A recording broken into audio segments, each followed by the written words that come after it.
अस्थायी कमेटी के member comrade Naimuddin जी, दरौली के पूर्व विधायक सीवान के लोकप्रिय नेता कमरेड अमरनाथ यादव जी, हमारे जिला कमेटी के साथियों, बेपुरा के जिला सचिव कमरेड शैला गुप्ता जी, तमाम किसान मजदूर भाइयों, हमारी क्रांतिकारी बहनें, मेरी आवाज जहाँ तक जा रहा है, मैं तमाम लोगों को अपनी पार्टी जिला कमेटी की ओर से, महिला मोर्चा की ओर से आप तमाम लोगों को क्रांतिकारी सलाम करती हूँ। मित्रों, यह धरना आज हम कर्सर के सवाल पर बैठे हुए हैं।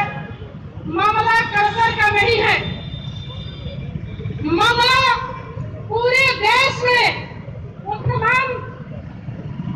तमाम जमींदारों, हम इसके विरोध में बैठे हुए हैं कि इनके जरिए कर्सर में ही नहीं पूरे देश में गरीबों, महिलाओं, मुस्लिमों के ऊपर जो दमन बढ़ा हुआ है, हम इसके खिलाफ बैठे हुए हैं धरना पर कि पूरे बिहार के, पूरे देश के जो नौजवानों के ऊपर, महिलाओं के ऊपर, किसानों के ऊपर इनका जो आतंक बढ़ा हुआ है, हम इसके खिलाफ तमाम हम नागरिकों से, महिलाओं से, नौजवानों, बुद्धिजीवी लोगों से अपील करने के लिए हम बैठे हुए हैं कि आपको विचार करना होगा। कल इन्होंने जो लोकसभा चुनाव में बड़े बड़े जो वादा करते थे कि मेरे नेतृत्व में अगर भाजपा का सरकार बनेगा, अगर नरेंद्र मोदी के नेतृत्व में सरकार बनेगा तो पूरे देश में अमन चैन रहेगा, लेकिन इन्होंने अमन चैन के नाम पर वोट लिया। अब पूरे देश के गरीबों, दलितों, मुस्लिमों पर जो दमन हो रहा है, इसके जवाब लेने के लिए हम लोग बैठे हुए हैं। आपने वादा यही किए थे, इन्होंने वादा किए थे कि हम महंगाई पर रोक लगाएंगे, विदेश में जो पैसा है भारत का हम उसे वापस करेंगे, हम तमाम नौजवानों के हाथ का काम लेंगे, हम महिलाओं की सुरक्षा की गारंटी करेंगे, हम खेत का हम पानी देंगे। लेकिन तमाम इन्होंने, चाहे वो केंद्र की सरकार हो, नीतीश बाबू की सरकार हो, दोनों सरकार तमाम सवालों पर फेल है। इन्होंने तमाम सवालों पर फेल साबित हुए हैं और जनता को जो भ्रम में डालने का इन्होंने जो काम कर रहा है, धर्म के नाम पर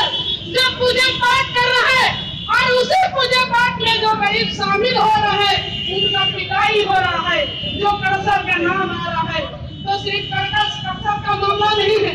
मामला आप लोग सुने होंगे गुजरात में जो जंगल में गाय चल रही थी और जंगल में जो बाघ रहता था, वो बाघ जब गाय को मारी हुई थी और वहाँ के तमाम भाजपाई ताकतें वहाँ के दलितों के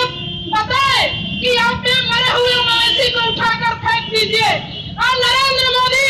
जो विकास के नाम पर गुजरात को दिखाकर पूरे देश में वोट लेने का काम किया, आप पता कर लीजिएगा, वहाँ के दलितों ने गाय के चमड़ा निकालने का काम किए थे अपने पेट के भोजन के लिए। और नरेंद्र मोदी कहते हैं कि हम गुजरात में विकास किए हैं। अरे नरेंद्र मोदी जी, जब आप पूरे देश में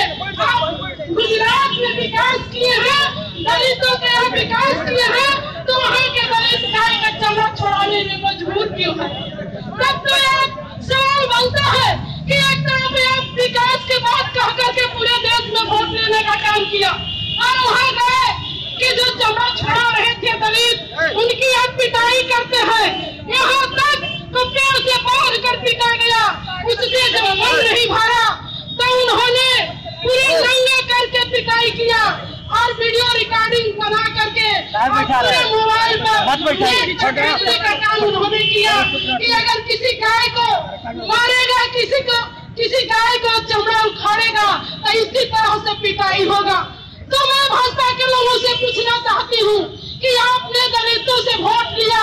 अब सुरक्षा और सम्मान के नाम पर, विकास के नाम पर आप वहाँ के दलितों के पिटाई करते हैं और पूरे देश के नेट पर भेजने के काम करते हैं। तो सिर्फ वहाँ गुजरात की मामला नहीं है, मामला कर्सर में है, मामला दरौली के आपके कन्हैया में है, गोठनी में है, तमाम प्रखंड में है, पूरे देश में है। इसलिए तमाम दलितों से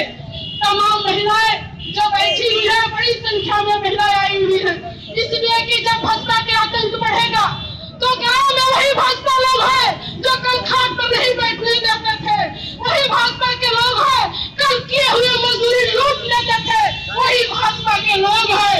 और उनके खिलाफ महिलाएं लड़ती है और लड़ाई में जो भारी संख्या इनका शामिल होता है, आज धरना में उपस्थित होकर बता रही है कि हम आगे बढ़कर लड़ेंगे, इनके जुल्म नहीं सहेंगे, हम अपने किए हुए मजदूरी नहीं रुकने देंगे, हम इस जुल्म के खिलाफ लड़ते हुए धरना पर बैठे हुए हैं। इसलिए तमाम हम नौजवानों से, तमाम हम मुस्लिम भाइयों से, तमाम खेतिहर लोगों से अपील करते हैं कि इसके खिलाफ, तमाम भाजपाई के खिलाफ, सामंतों के खिलाफ जरूरत है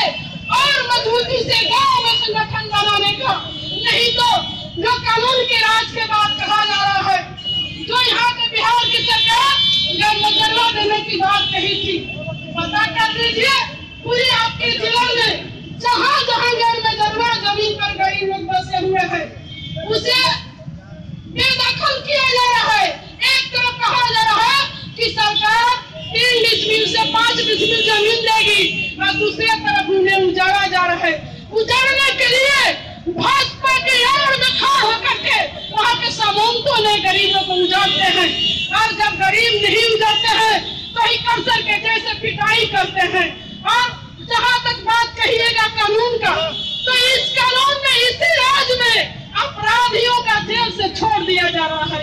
जो राजवल्लभ जैसे आदमी जो मासूम बच्ची के साथ बलात्कार करता है, उनको बेल दे दिया जाता है। वही भाजपा के टुल्ला जी पांडे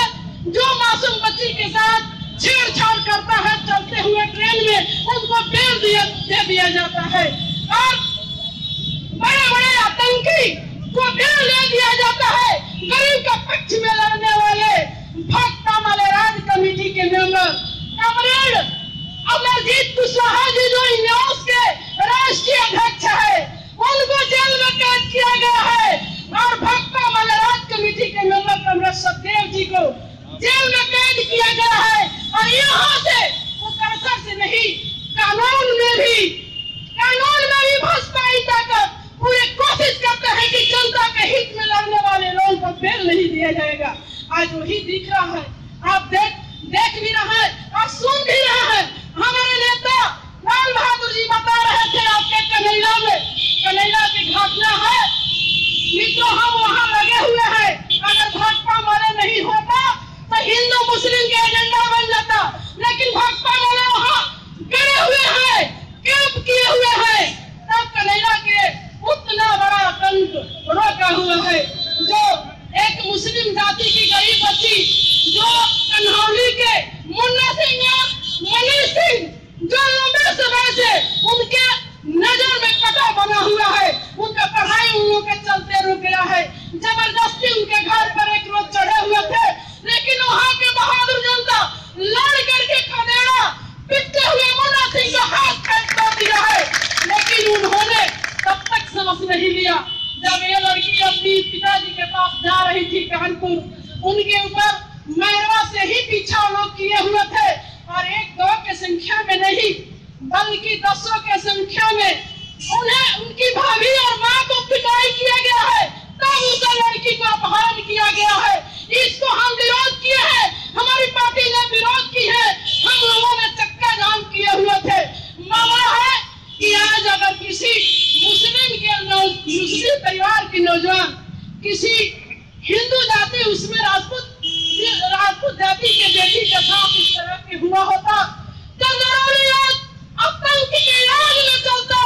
लेकिन खैरियत है कि हम लोगों ने वहाँ रोके हुए हैं, हमारे भाजपा माले के साथियों ने वहाँ कैंप किए हुए हैं। इसलिए इतनी बड़ी ये अपराध को हम लोगों ने रोके हुए हैं। इसलिए तमाम और जो भटनी में उस लड़की को उन्होंने अपहरण किया, उस बच्चे के मां जाती है भटनी जीआरपी पुलिस के पास। जब केस करती है तो केस को सुन लिया जाता है, रिपोर्ट के सुन लिया जाता है, तब केस बनाया जाता है कि लड़की परिवार पूरे तरीका से फंस जाते हैं। जब हमारे भाकपा माले के साथियों ने वहां बात करने जाते हैं जीआरपी पुलिस से, तो उन्होंने जीआरपी थाने के लोग जो समझाते हैं कि ये मुस्लिम है, मुस्लिम आपके कभी नहीं होंगे, इसलिए इसके लिए आप आगे मत बढ़िए, यही रहने दीजिए। तो जो कानून व्यवस्था के बात हमने पहले उठाए, कानून व्यवस्था में कूट-कूट भरा हुआ है। जो भाजपाई ताकतें चाहे गांव के गरीबों से लेकर कानून व्यवस्था में इन्होंने जो भारी आतंक फैलाया हुआ है, इसके खिलाफ हमको लड़ना होगा। हम इसके लिए हम तमाम भाइयों से अपील करेंगे और इसी अपील के साथ हम इसी आशा उम्मीद के साथ अपना बात खत्म कर रहे हैं। फिर आप लोग का एक बार क्रांतिकारी